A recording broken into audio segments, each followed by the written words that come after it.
The first measurement we'll be dealing with today will be our shoulder measurement.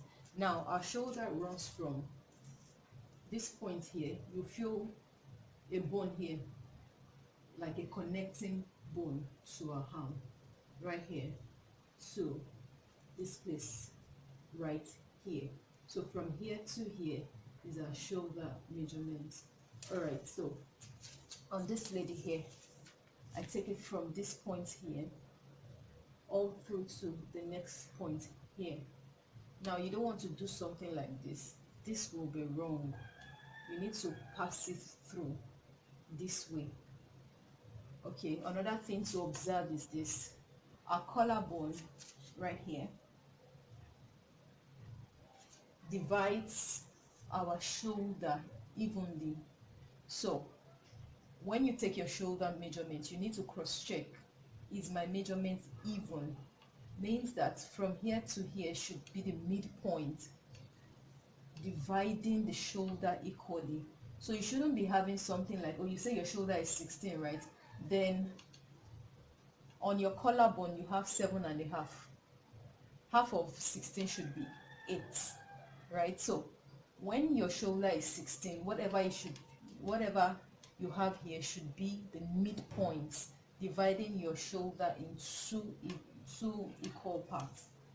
So once you have done that and you get the midpoint, means that your shoulder is correct. You have distributed the shoulder measurement evenly on both sides.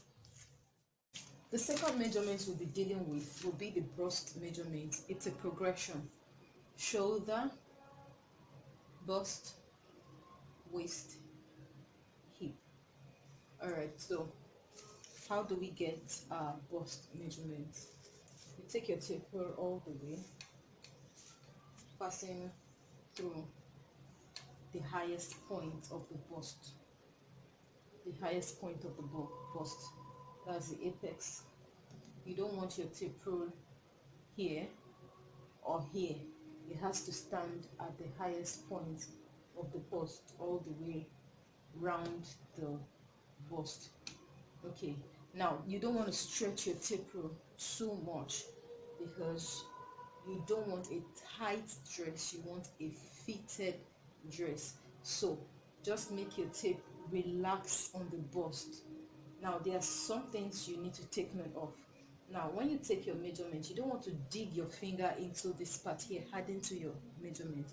You want to hold it stylishly at the edge without putting all your fingers into it. So just hold it a little at the edge this way. Another thing to take note of is the back. Now most of the time, most people do not take note of this part here. You do not want your back measurement to sag. It has to be on the same level as your front measurement. So when you take your bust in front, you need to touch the back to make sure it's not sagging, right? All right, so you don't want a situation where you have this.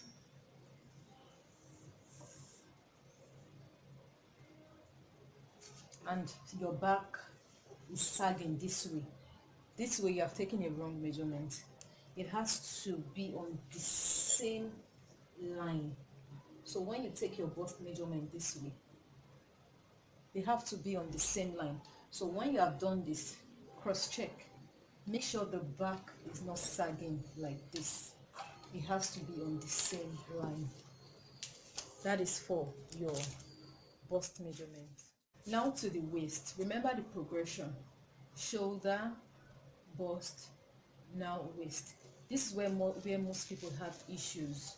Now your waist position is not necessarily where your navel is. What determines your waist position? Every woman, regardless of size, has this point that is deepest on her body, right? Some people it's not very obvious, some it is very obvious. This place runs this way, then goes in before it starts, coming out this way. So your waist is at the deepest point. So once you have gotten that position, you want to tie something around it. I always advise beginners to do this because we are going to work with the waist measurements more than once. So I always advise you do this as a beginner. With time, once you have gotten used to it, you don't have to always do this. You can always tell where the waist is. Once you have done that, you take your tape rule round the waist, doing this. So remember, you don't want to put in your fingers, it will disrupt your measurement. So just a little like this. Whatever your waist is, take note of it. If the individual you are sewing for does not want the dress to be tight, you really do not have to overstretch your tape rule.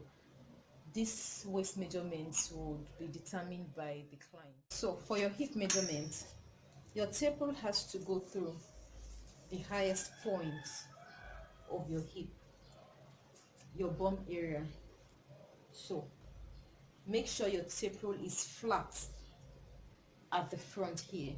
Whatever excess you are going to add will be to the bum area here, so it passes through conveniently.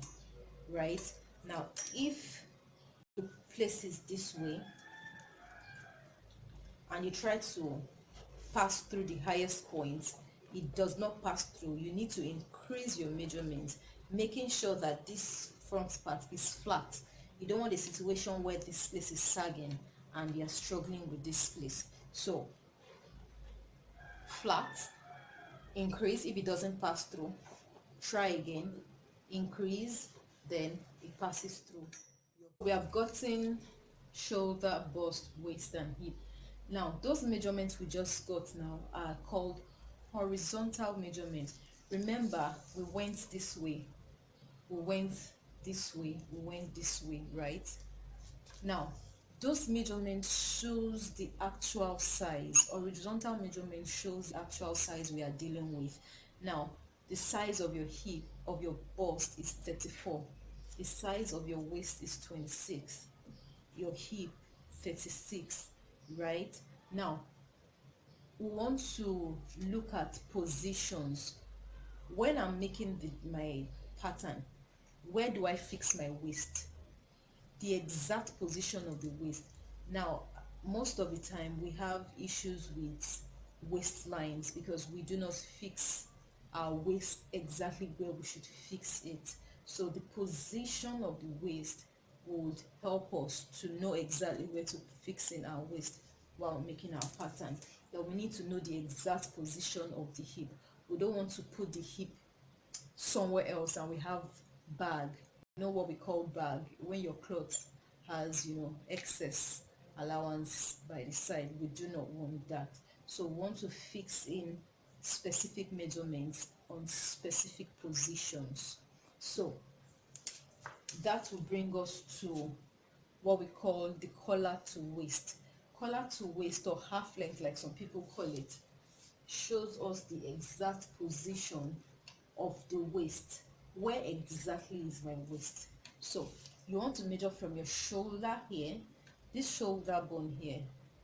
You can feel yours right here.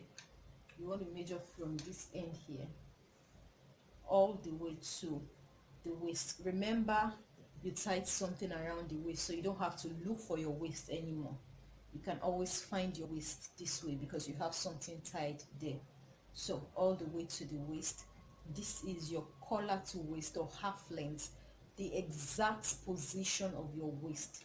Now to know the exact position of your hip, we'll do something called waist to hip. From this point here to the highest point of your bum here, right? So that is your hip position. Now if you don't want to use that measurement, we use something else called collar to hip. This time it goes from the shoulder all the way down to the hip. the highest point of the bum, passing through every curve. You don't want to do something like this. You want to pass through, because by the time you are done sewing your dress, it passes through, it relaxes on your body. So you wouldn't see something like this except it's a free dress. So all the way down to the highest point of your bum, that is the collar to hip. So you could either use this or waist to hip. Either of them gives you the position of the hip when preparing the pattern.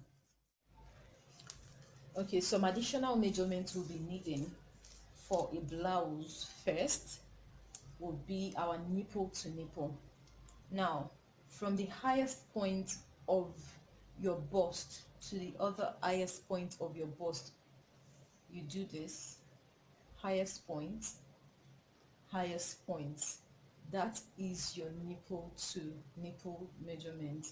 Now you want to know the position of your nipple from your shoulder. We call it vertical nipple point.